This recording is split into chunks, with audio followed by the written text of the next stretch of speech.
Hello, my name is DJ Singley. I am the MAPSYS Executive Director of Enterprise Architecture and Systems Sales. Blah, that's a lot to say, huh?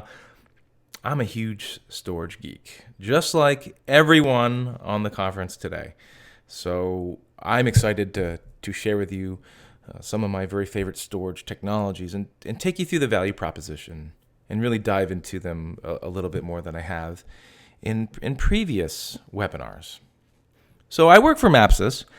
MAPSYS is a nationwide consulting company, technology consulting company, out of Columbus, Ohio, with other offices in the surrounding territory.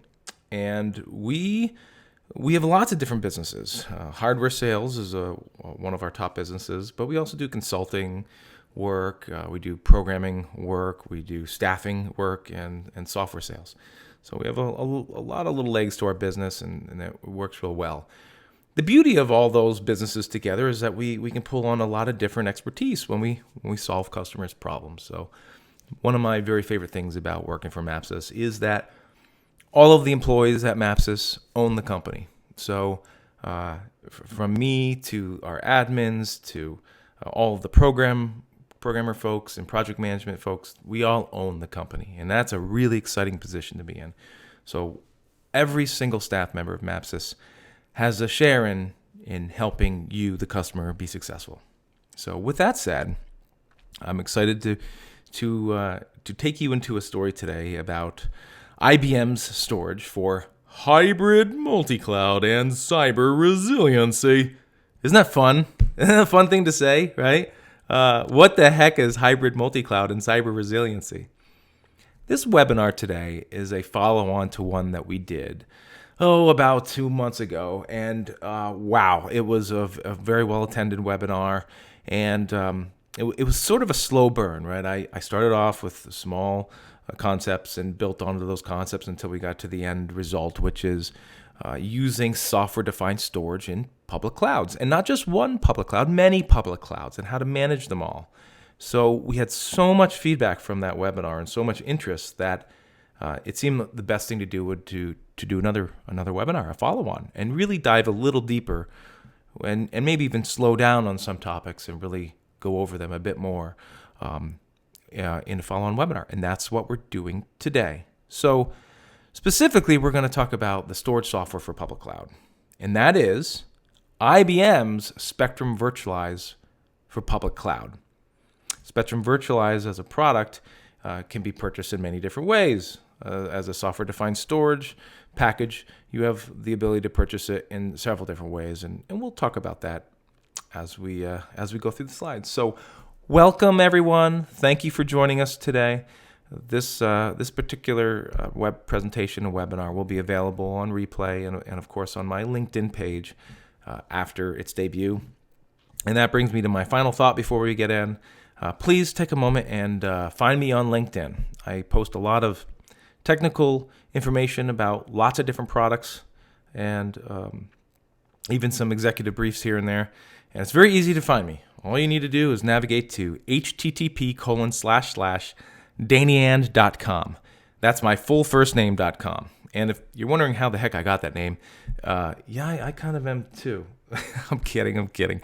It's a long story. Maybe someday over beer we can talk all about it. But I'll just suffice it to say for now, thanks, Mom. Appreciate it. At least it's unique and it's easy to grab the URL. So thank you. So with that, folks, let's begin and chat about what we're all here for today.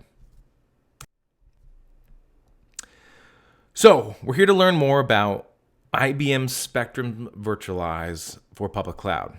Now, in this particular slide, I know it's grayed out a lot of it. You can see IBM's entirety of its Spectrum scale software portfolio and all the things you can do with it, from the entry appliances, mid-range and high-end appliances, storage virtualization, which is SVC, SAN volume controller, and then, of course, the new hotness, the storage software for public cloud. I'd be remiss if I at least didn't mention the IBM Spectrum Protect is a nice add-on product. It's the old TSM product, I should say. I should never really call it old. It's an industry-leading product, and it's a nice product. And for those of you who know and love it, I'm sure you know and love it. And then there's Storage Insights, which is a free product. And I love that. It's great that it's free. But in all seriousness, it allows you to to monitor your Spectrum virtualized instances and report that data up to IBM, especially for service needs and whatnot. So which is pretty great. But we're going to talk about the middle there, the Spectrum virtualized software, and it really is a software-defined storage offering, and that's key here, folks. A lot of vendors talk about their software-defined storage as a major portion of their roadmap and the way they go to market. Quite frankly, a lot of them just don't live up to that expectation, and the reason why is when you can only buy a piece of storage as an appliance, meaning a box with their software loaded already on it, that's not really software-defined storage. Yeah, it's software-defined, and yeah, their engineers wrote software and they can rewrite it and add functionality on the fly if they want to, but you can only acquire it one way, and that is through an appliance. And when I say appliance, I mean a box. That means you buy a box from a vendor, and they ship you a box. They ship you a box, and you take it out of the box in the box, right? The storage box in the box. And you place it on your floor, and you turn it on, and you just start using it. So that's what I call the appliance method. Outside of the appliance method, if you really want to do true software-defined storage, you really need to look at other ways of delivering the software. And IBM, you can purchase this software now in several other methods. You can purchase just the software and build your own boxes, or you could purchase the software in the public cloud and use it up there. Or you could lease the software in the public cloud or on premise, which is great too. So that's a true software-defined storage offering, which I really like. So you have plenty of ways to engage and purchase the software. Let's take a look at some more. I really like this presentation for a lot of different ways. I think it makes it really simple to bite off everything I'm about to talk to you about today. And it's not 400 slides. It's only 322. So that's good. Kidding. I would never do that to you folks. It's like 12 or 14 or something like that. So simply put, the software we're talking about today, Spectrum Virtualize, is simply these four things. Easy to deploy, easy to build and extend to the public cloud, easy and cost effective, and easy and scalable. So what do those four things mean? Well, easy to deploy means it's easy to get your software, your whole storage environment up to the public cloud if you want to. And the public cloud today is IBM Cloud or AWS. So that's two of the big five, with Azure coming real soon. So that'll be three of the big five. And for those wondering what the other two big five are, it's Google Cloud and Alibaba. So, I'm sure Google Cloud will be on the roadmap. You never know, maybe Alibaba too. There's lots of folks in the rest of the world that probably use that cloud as well. So very easy to deploy on these clouds. Let me give you an idea how easy. I challenge you all right now to go to the AWS Marketplace and search for IBM Spectrum Virtualize. You're going to find it there, and with a few clicks of the mouse, after you buy a license from yours truly, from me, of course, clearly, Of course, I'm the best place to buy it, right? But after you buy that license, then you're able to click on, well, actually, before you buy the license, you could do this too. It's sort of on the honor system. But you can deploy the computing assets within just a couple of minutes, and then back it with some kind of storage, whether it's tier 0, tier 1 storage, or glacier storage, whatever it is. So very easy to get going right away, which is a great feature. And then it's easy to build and extend to the public cloud, meaning to convert any Spectrum Virtualize you have on premise into the public cloud and migrate that data, those workloads back and forth to and from the public cloud, depending if it's a traditional workload or it may be a Kubernetes type of workload with Red Hat OpenShift or whatnot. My last presentation, we talked a lot about Red Hat OpenShift, and perhaps the next one after this, I'll spend more time even talking about that more and how to leverage those technologies. But suffice it to say, very easy to use traditional workloads, whether they be open systems such as AIX, so modern Unix, or even other workloads that are much more prevalent, like VMware and even bare metal. So very easy to get to the cloud. It's very cost effective, meaning because in the public cloud I have the ability to just pay for what I'm using. It's very, very easy then to not overspend, right? Additionally, with other added value pieces of software that is included with Spectrum Virtualize, I could use something called Easy Tier and tier between Glacier storage and Tier 0 storage, which is a great thing to really lower my cost. And of course, it's scalable because I can very quickly then, should a project come down the pipeline that needs a large volume of storage or a particularly high performance volume of storage or even a very low performance volume of storage, I could very easily spin up workloads in the cloud or on-prem and move them back and forth. So lots of flexibility there, which is really, really important. And of course, at the very right-hand side of the slide, talking about how the software makes it easy to liberate data and to scale and bridge and lower cost protect data, right? Protect data is a particularly interesting one. We call what we do here, and I think a lot of vendors do, air gapping, which is we're able to then, whether it's in the public cloud or on premise, take a cloud snapshot of our data. The entirety of our data gets sent up to the cloud, probably Glacier again if you're on AWS, right? It's a snapshot data. You're not going to do anything with it. It's not going to be active data, so it could practically be on tape if you want, So throw it up there, and because you're not able to do anything with that data, you can't look at it, you can't, it's encrypted, you just can't do anything. It's considered an air gap solution. So it's a great way to check that box if you need air gapping for your CISO, your chief security officer or whatnot. Also, it's a great way of just providing more resiliency for you and your business at a very low cost. So that's pretty great. All right, let's move on. Okay, so to put a finer point on this, how I already challenged you all to go out to the AWS marketplace and find the software, and look, there it is. So you know what you're looking for, and you can see what a total price is or whatnot per hour, $1.53 or $5.30, depending on the compute instances that you use. Of course, that's a little bit of a dated pricing, so it might not be quite what it is right now. But so what does this look like, right? It looks like the picture on the right, right? So you launch a couple of EC2 instances, and that's essentially your two controllers for high availability and for greater workload. They're both active controllers. So that means that if they're both working on your storage workload at the same time, and if one were to go down, the other one would take over the completeness, the entirety rather of your storage workload, and then you back it with some kind of EBS, Amazon EBS storage. Okay, and real simple. Then the application is then run on it. The application is IBM Spectrum Virtualize for public cloud. So it gives you really complete freedom and flexibility and performance and capacity. So as I mentioned earlier, IBM Spectrum Virtualize for public cloud was designed to allow the extension of on-premises Spectrum Virtualize based deployments to a multi-cloud environment such as AWS or IBM Cloud. And when I talk about on-premises Spectrum Virtualize deployments, in my last webinar, I spent a lot more time on this concept. However, with IBM storage and IBM software-defined storage, you can use whatever disk you want on-premise. So that lower left-hand on-premise box, yes, there's an IBM appliance there using the software-defined storage known as Spectrum Virtualize.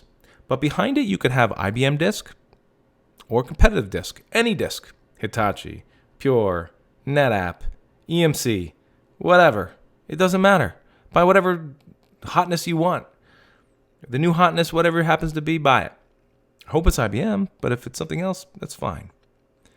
The software-defined storage abilities of Spectrum Virtualize are pretty unbelievable. All of the Spectrum Virtualize capabilities will then be basically leveraged with all that storage you just bought. So on the left, we have a SAN volume controller. This is just one of the packages, one of the appliances that you can buy. You can buy something called an IBM Flash system, which includes all the features of the SAN volume controller, but it also includes the ability to add local IBM disk. And it can also virtualize competitive disk as well. So we use a replication method there's many methods actually, but for traditional workloads such as VMware and whatnot, and bare metal servers, you'd want to use a replication method to get the data into the cloud. Replication can leverage three different schemes. One we call Metro Mirror, which is a synchronous replication. One we call Global Mirror, which is a asynchronous replication. And then, I hate this name, Global Mirror with change volumes. It's basically a flash copy or a snapshot or a point-in-time copy with only the changes being replicated to the cloud on a schedule, 5 minutes, 10 minutes, whatever you set. So it's a very, very easy way to get to the cloud. But not just get to the cloud, but get back from the cloud. And not just do that, but also to provide HA and DR capabilities as well with your cloud vendor. Now, we could also talk about Red Hat and Kubernetes and OpenShift and all that. I did that a lot in our last webinar. I think I'll just leave it there for now. Perhaps we'll do a Red Hat deep dive with Kubernetes deep dive in the future, just so folks can really understand how you do that with that particular platform. And maybe a demo, because that makes it even easier than just using sort of replication. So that's a very, very popular business use case of this software to extend to the public cloud. The software is also simply cost effective. Again, we sort of talked a little bit about this before, but let's talk a little bit more detail, right?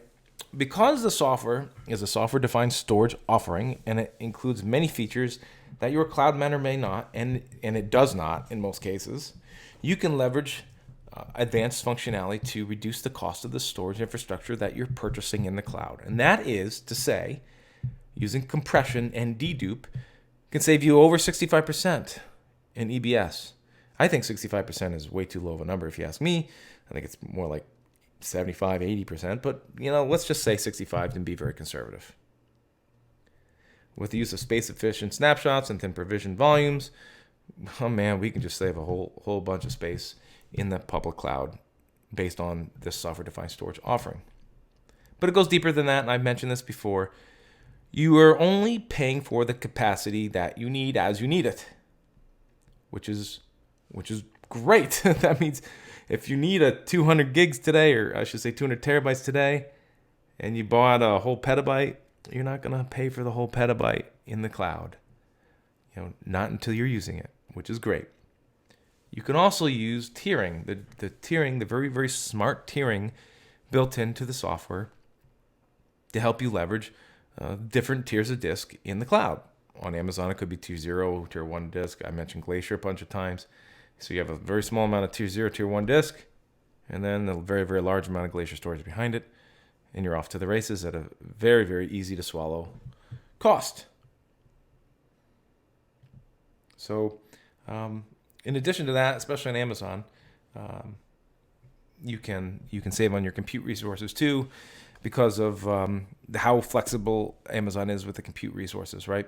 So if you're using the compute resources at the entirety, you're gonna be paying for them in their entirety. But if your storage infrastructure just isn't doing much right now, or if it's really used for a HA or DR target, then those compute resources really won't be doing much, and it'll be idle a great deal of the time. So you won't be paying a larger service fee. So that's that's pretty great. Let's move on. This software is simply scalable.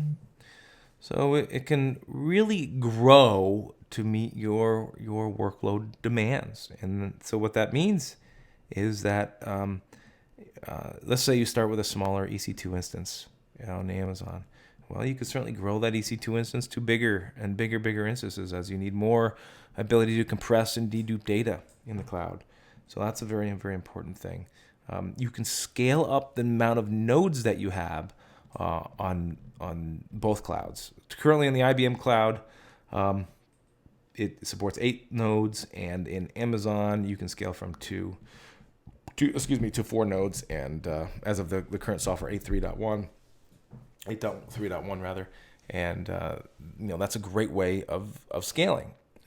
That's before I go on, that's a pretty neat I think, part of this software.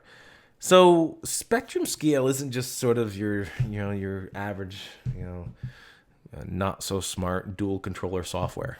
No. It's an advanced cluster. It could cluster to many nodes. In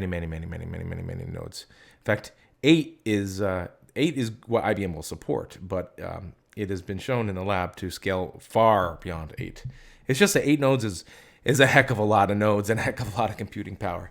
But it can certainly scale much more than that. And perhaps in the future, as storage demands and needs come down the pipe, it will be supported within the software to do that. So that's pretty great. Currently today in Amazon, you can attach up to 20 EBS volumes to a cluster, right? Clusters at least 2 nodes, right? And then use the type of elastic cloud computing, the EC2 instance, needed for your applications with new performance improvements for the highest end EC2 instance we support. So I think that's pretty self-explanatory.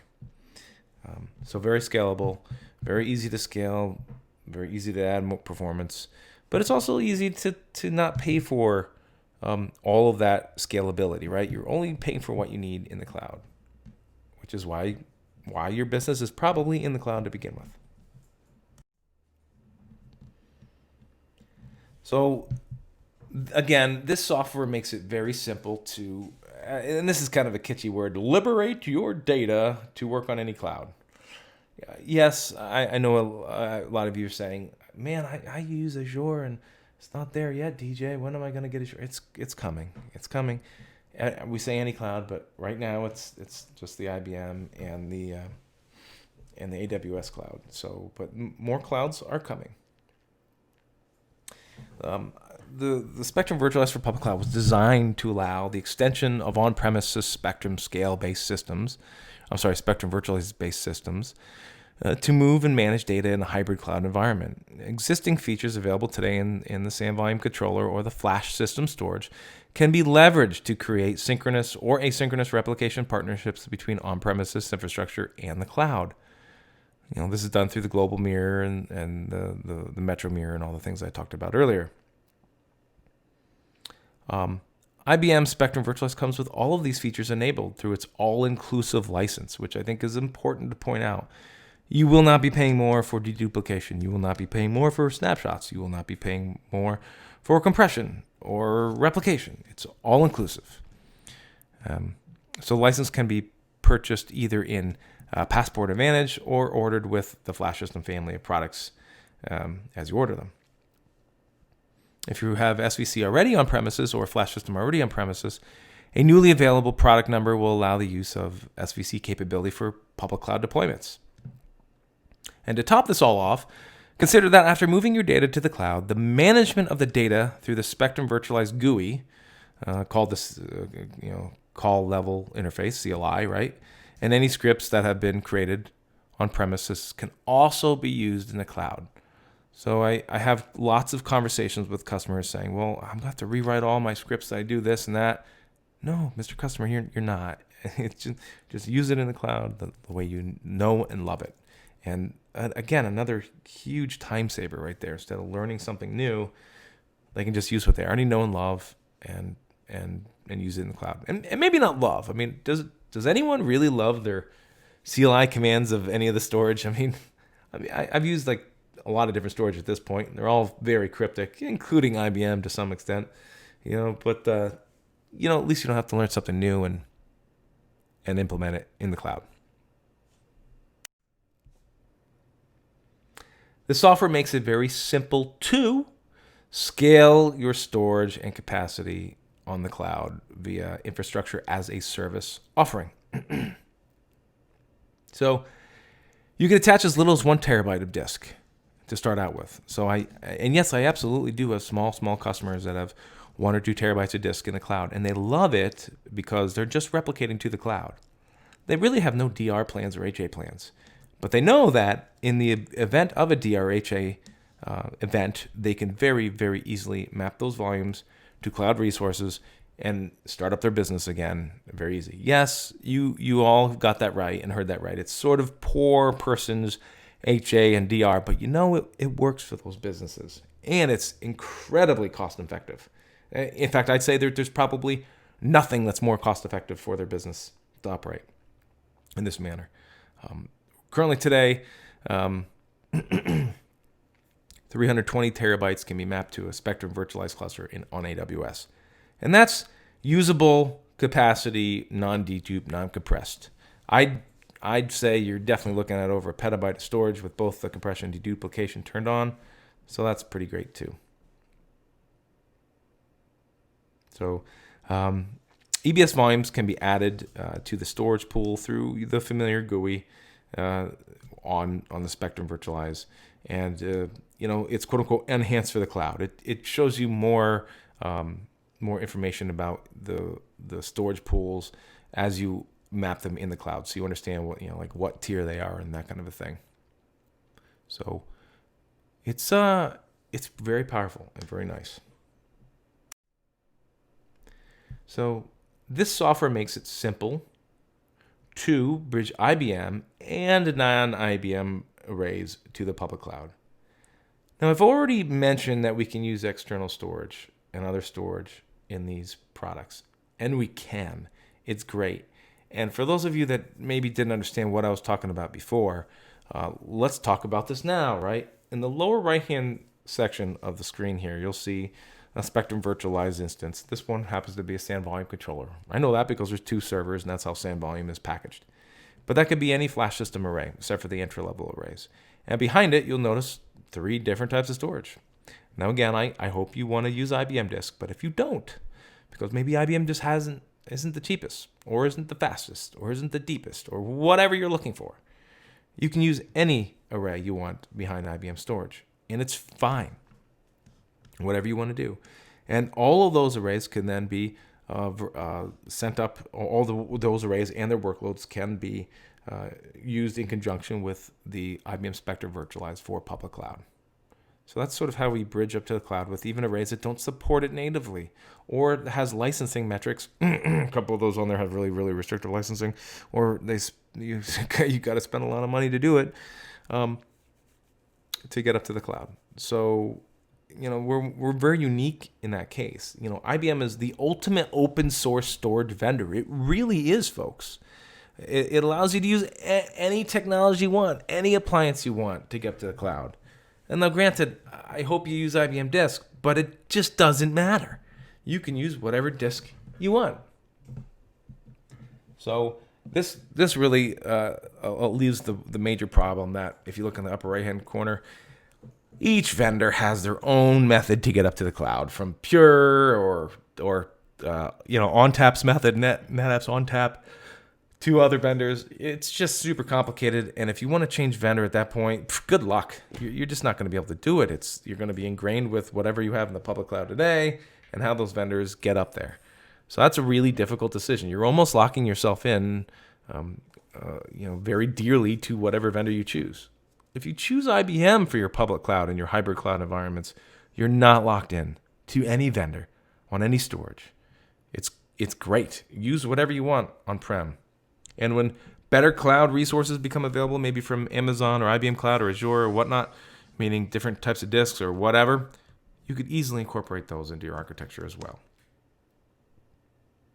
So very, very easy way to bridge non-IBM arrays to the public cloud, and probably the best way to get to the public cloud with any array. This software makes it simple to lower the costs of the public cloud infrastructure as a service. So again, here's this number, 65% less cloud storage capacity. I challenge you, I think it's much more than 65. I think 65 is probably at the lower end. But that's just me. I have lots of anecdotal evidence and lots of customers I can point to and say, look, they got more. And then you're going to be the one customer who says, I didn't get that much. I only got 65. Oh, okay. Well, maybe it isn't 65. With the automated tiering that we have with Easy Tier, and I don't want to belabor this point too much, but listen, the other tiering technologies out there, they make you pick IO profiles and do all this stuff. And if you pick wrong, it's wrong and performance is crap, right? Easy Tier is real easy. It's exactly like it sounds. It's either on or it's off. And it can tier between many, many tiers of disk, from super fast storage class memory disk to slower, vanilla SAS-based flash disk to any kind of spinning disk, 10,000, 15,000, 7,200 RPM disk, and then finally to something even slower. So it's pretty great. And slower, I mean, there's actually the capability of going out to tape with Spectrum Protect. So that's all available, and it works real well. You don't have to do anything other than turn it on. And again, it's included with the license. So there's no extra cost. It's just there. Okay, so this slide will be just about the last meaty slide we really talk about today. Lastly, this software makes it simple to protect data with cyber resiliency airgap solutions. So, like I said before, right? The CISO, your chief security officer, may have a requirement of an airgap solution. And a lot of you probably are thinking, well, I got tape, and it's great. I give it to Iron Mountain, and that guy puts it in a truck, and he drives away with it until he doesn't, and your tape ends up on the highway somewhere because the truck split open. We got better solutions now.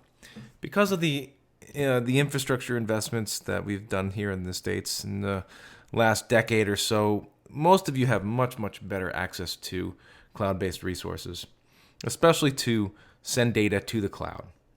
So you have sort of two ways of using an airgap solution. Case one, which is shown on the bottom left of the slide, is where you back up the source volume from Spectrum virtualized based on-premises storage. This could be an SVC, a flash system, whatever. And it even can include a competitive storage that's virtualized underneath both of those said appliances.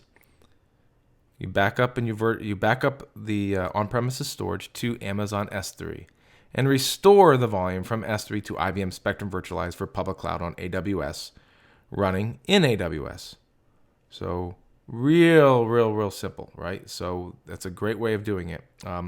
You can restore it into the cloud even if it came from on-premise. No big deal. That is one, is dependent on you having the encryption keys in order for you to do that, which I'm sure you do, of course, but I'll just throw that out there. And then case two, which is shown on the bottom right side of the slide, is when you back up the source volume from IBM Spectrum Protect for public cloud on Amazon Web Services, AWS, instance running in one AWS availability zone to an Amazon Simple Storage Service, S3, and restoring the volume to a different IBM Spectrum virtualized for public cloud on AWS, running in a different AWS availability zone. So again, this is a way to just protect yourself even more with this particular offering. And some of this is, there we go. Back to the first slide. With that was a quick overview of some of the technologies and sort of how to use them and deploy them with IBM software-defined storage solutions in the public cloud. But that's not all, right? There's more. ShamWow, right? You guys remember that ShamWow guy? What was his name? Billy something? He's going to be very entertaining. I am not that entertaining for sure, but I'll try to be. But wait, folks, there's more. So I have a couple of offers for you folks out there to see what you think, right? I can actually, as of right now, send just about everyone on the phone here or in the webinar. I know there's a lot of you, but you might have to take turns. But I could literally send you a demo proof of concept box out to try all this technology out. Yes, it's an appliance. It's going to be a flash system-based machine. It can virtualize other storage behind it, and it can use IBM's latest flash technologies, and it's pretty great. And guess what? There's absolutely no strings attached. That means there's no performance guarantee. I have to buy it if it meets all these requirements and all this stuff. No, it's here. Play with it for 4 weeks. Do whatever you want with it, and then put it back in the box and send it back to me, please, in the same condition that you found it, please, because that is the only requirement. Just do not break it, and you can't keep it. You have to send it back. Even if you want to buy it, you have to send it back, because I'll send you a new one, right? So that's pretty great. But I even have something else I think that's even easier to do. So I will have a pre-release piece of hardware in my possession here, and as long as you do sign an NDA, I'll let you reach out over the internets and touch it and play with it and break it and build it up and try scripts on it and play around with the GUI and build up storage and present them to hosts and blah, blah, blah, all the things you like to do with storage. And I even have some funding to allow you to play with it on AWS as well. which means if you want to see how replication to the cloud works and transparent cloud tiering works, we could do all of that. We could, and it's pretty great. So that's the offer, and I think it's pretty compelling for anybody out there that is looking to see what this looks like. And then, of course, I could show you pricing day in and day out anytime you want. The entirety of the MAPSYS team can do that. And I think once you see pricing, you'll realize that the IBM solution is very, very cost competitive, and 9 times out of 10, it is going to be cheaper than anything else you look at out there. It just is. And I can't really figure out why that is. It just is. A couple of the IBM folks that are on this webinar here today even have once, sort of mumbled under their breath a couple times that IBM bought disk drive futures, and IBM has their own particular disk drives of some of these models of machines. So their costs are just naturally much, much lower than other vendors who just did not do that. So that's a big plus. And, IBM and MAPSYS, we want your business. We believe that these are really valuable technologies that are really going to solve problems for you. And they're more open than any other technology you look at. They are. When you start down the path with pure storage on public cloud or NetApp or EMC, you are stuck. You're stuck with that solution in the public cloud and on-prem. Why are you stuck? Because it's really hard to change once you have a public storage solution out there. You try changing, from one to another. It's impossible. It's so hard. You're just locking yourself into that vendor's pricing model for the rest of your existence. With IBM, you're not, and I want you all to really understand that. Whatever storage you want to deploy on-prem, you can. It just all goes behind this thing called an SVC, whether it's iSCSI, whether it's iWarp or Rocky, which, by the way, hardly any other vendors support those two protocols, and that's shame on them, it is, or Fiber Channel over Ethernet, whatever it happens to be. All of them are supported. So I think you should take a look at and see what the IBM storage and what MAPSYS can do for you. And of course, MAPSYS being a national vendor, we can install these machines with our own personnel, although with COVID, a little bit more difficult, right? But they'll all be wearing masks. They'll teach you what you need to know about these machines, or I will. It really is very, very simple. I could practically teach almost every administrator everything they need to know, or most of the common things they would ever do with this array in 30 minutes or less. And that is a guarantee. That's my guarantee. That's the DJ guarantee. And it's very compelling. It is, when you take a look at it that way. So thanks again for joining us. Stay tuned for some more webinars covering lots of different topics, from AI to AIX, which I always like to say there's no AI in AIX. Hardy har har. There isn't, except in the name. AI, AIX, Linux. We'll do a lot more with Kubernetes and Red Hat's implementation and all the things we can do there. And of course, we'll do a ton more with storage. So it's been a pleasure again. Stay tuned for some more stuff here in the future. And again, hopefully we can continue the conversation. If not today, then some other day. All of you, stay safe. It's been a pleasure. Thanks again. I think we might have some questions now, so let's see what we got.